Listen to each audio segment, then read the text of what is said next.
বিশ্বত শান্তি আৰু সমৃদ্ধিৰ বাবে মোনাই জয়সিদ্ধিৰ নাথ সম্প্ৰদায়ৰ ৫খন সমাজে দুদিনীয়া কাৰ্যসূচীৰে আয়োজন কৰে ভাগৱত পাঠ আৰু ব্যাখ্যানুষ্ঠানৰ জয়পুৰ মাজগাঁও হৰি মন্দিৰ প্ৰাংগণত অনুষ্ঠিত হোৱা উক্ত ধৰ্মীয় অনুষ্ঠানলৈ ৰাইজৰ ব্যাপক উৎসাহ উদ্দীপনা পৰিলক্ষিত হোৱা নতুন মাত্ৰা প্ৰদান কৰিছে। ধৰ্মীয় অনুষ্ঠান ভাগলৈ ৰাইজৰ আগমন ঘটা এতিয়া দ্বিতীয় বৈকুণ্ঠপুৰীলৈ পৰিণত হৈছে জয়পুৰ মাজগাঁও নামঘৰ। আধ্যাত্মিক পৰিৱেশৰ সূচনা হোৱা সহস্ৰাধিক ভক্তপান ৰাইজে ভক্তিভাৱেৰে ভাগৱত পাঠ শ্ৰৱণ কৰি জীৱনটোক ধন্য কৰিছে। ভাগৱত পাঠ আৰু ব্যাখ্যানুষ্ঠানৰ সুখানুভূতিয়ে অঞ্চলটোলৈ এতিয়া বহু ভক্তৰ সোঁত বৈছে। হৰি নামেৰে মুখৰিত হৈ পৰিছে বৃহত্তৰ মোনাই জয়সিদ্ধি। ইফালে ভাগৱত পাঠ আৰু ব্যাখ্যানুষ্ঠানৰ উপলক্ষে উলিওৱা হয় ভাগৱতৰ বিশাল শোভাযাত্ৰা। ৫ সহস্ৰাধিক ৰাইজে অংশগ্ৰহণ কৰা ভাগৱত যাত্ৰাত খোলতাল, শংখ, দবা আৰু হৰিৰ নামেৰে বৃহত্তৰ অঞ্চলজুৰি পৰিক্ৰমা কৰা হয়। হৰিৰ নামেৰে বিলীন হৈ পৰিছে বৃহত্তৰ অঞ্চলবাসীৰ ৰাইজ। মূল কাৰ্যসূচীৰ ভাগৱত পাঠ আৰু ব্যাখ্যানুষ্ঠানৰ শুভাৰম্ভ কৰে জিতনাথ আৰু কামাখ্যা নাথে। তেজপুৰ কাৱৈমাৰীৰ পৰা আমন্ত্ৰিত পাঠচাৰ্য নৱনাথে সুমধুৰ প্ৰবচনেৰে সকলোকে আপ্লুত কৰে। ধৰ্মীয় কাৰ্যসূচী অনুসৰি পহিলা দিনাখনৰ পুৱা ভাগত দ্বাৰ উন্মোচন, ধৰ্মধ্বজা উত্তোলনৰ পাছতে আৰম্ভ কৰা হয় ভাগৱতৰ শোভাযাত্ৰা। বিভিন্ন প্ৰান্তৰ পৰা অহা আমন্ত্ৰিত ভকতসকলক আদৰৰ লগতে ৰাইজৰ মাজত মাহ প্ৰসাদো বিতৰণ কৰা হয়। দুপৰীয়া ভাগত আহাৰ গ্ৰহণ কৰে ৰাইজে। এইদৰে আজিও বিভিন্ন ধৰ্মীয় কাৰ্যসূচীৰ মাজেৰে ভাগৱত পাঠ আৰু ব্যাখ্যানুষ্ঠান অব্যাহত থাকিব। বিশ্বনাথৰ পৰা ৰমেশ চন্দ্ৰ চৰেণৰ ৰিপৰ্ট, ইছা 24x7।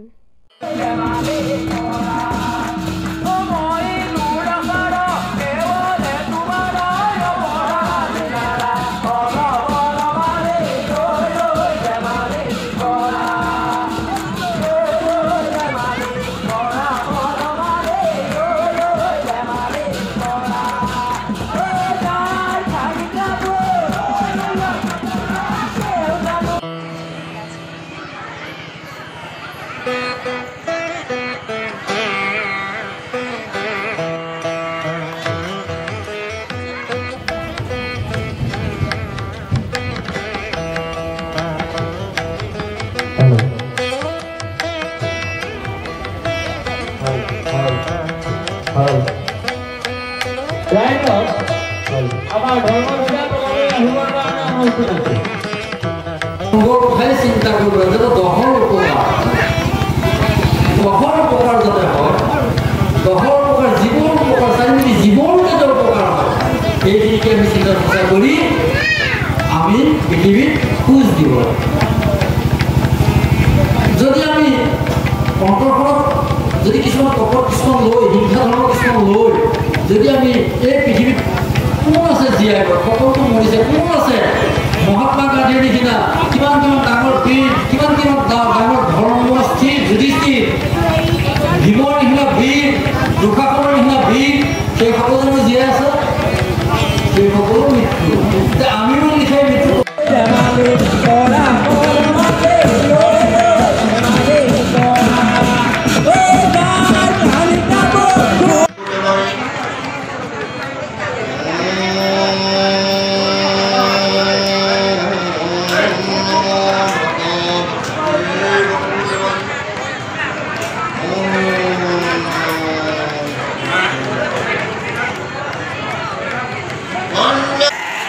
ইয়াৰ বিষয়ে আমি ক'বলৈ যদি চাওঁ তেতিয়াহ'লে যে আমি সকলোলৈকে ধন্যবাদ জ্ঞাপন কৰিছোঁ।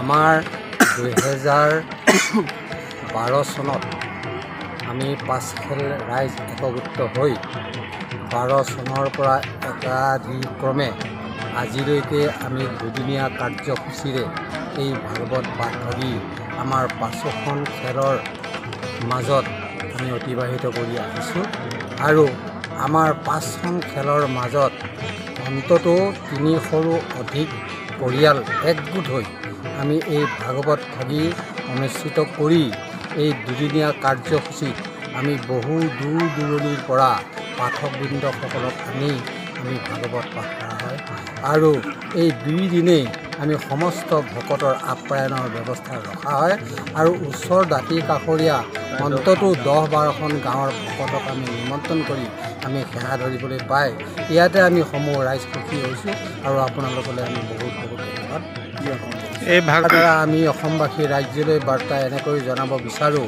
যে আমাৰ সমগ্ৰ পৃথিৱীত অসম ৰাজ্যত যেন আমাৰ ইয়াৰ দ্বাৰা প্ৰভু ভগৱন্তই সকলোকে কৃপা কৰি আমাৰ ৰাজ্যত যেন সুখ শান্তি কঢ়িয়াই আনে এয়ে আমাৰ ভগৱন্তৰ ওচৰত